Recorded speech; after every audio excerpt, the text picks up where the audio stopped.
2013 সালের 29 ডিসেম্বর বাংলাদেশ জাতীয়তাবাদী দল বিএনপি মার্চ ফর ডেমোক্রেসি নামে একটি কর্মসূচি ঘোষণা করে, যার নেতৃত্বে ছিলেন দলের চেয়ারপারসন ও তৎকালীন বিরোধী দলীয় নেতা বেগম খালেদা জিয়া।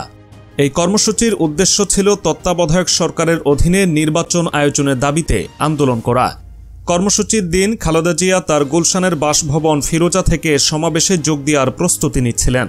তবে পূর্ব পরিকল্পিতভাবে তার বাসার সামনে 5 থেকে 6টি বালু ভর্তি ট্রাক এনে রাস্তা অবরোধ করা হয়, যাতে তিনি বাসা থেকে বের হতে না পারেন।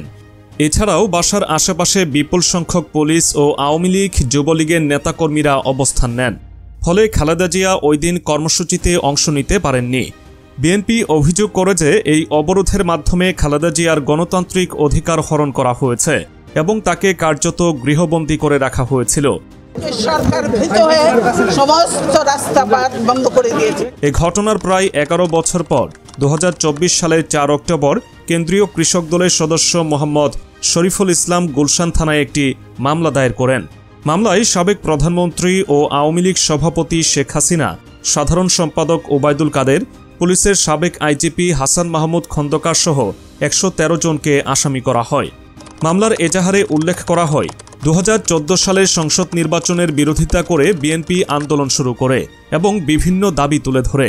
তবে আওয়ামী লীগ সরকার সব দাবি প্রত্যাখ্যান করে দলীয় সরকারের অধীনে নির্বাচন করার প্রস্তুতি নেয়। এর প্রতিবাদে 2013 সালের 29 December BNP March for democracy কর্মসূচি ঘোষণা করে।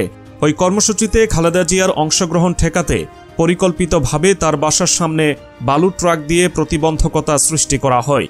এছাড়াও পুলিশের সঙ্গে স্থানীয় আওয়ামী লীগ ও যুবলীগের নেতাকর্মীরাও বাসার সামনে অবস্থান নেন।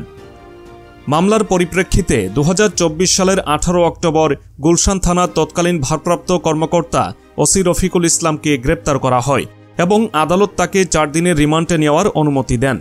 রিমান্ড আবেদনে উল্লেখ করা হয়, বালুর ট্রাক দিয়ে খালেদা জিয়াকে অবরুদ্ধ করার পেছনে কারা নির্দেশনা দিয়েছিল এবং এর রহস্য উদ্ঘাটনের জন্য রফিকুল ইসলামকে জিজ্ঞাসাবাদ করা প্রয়োজন।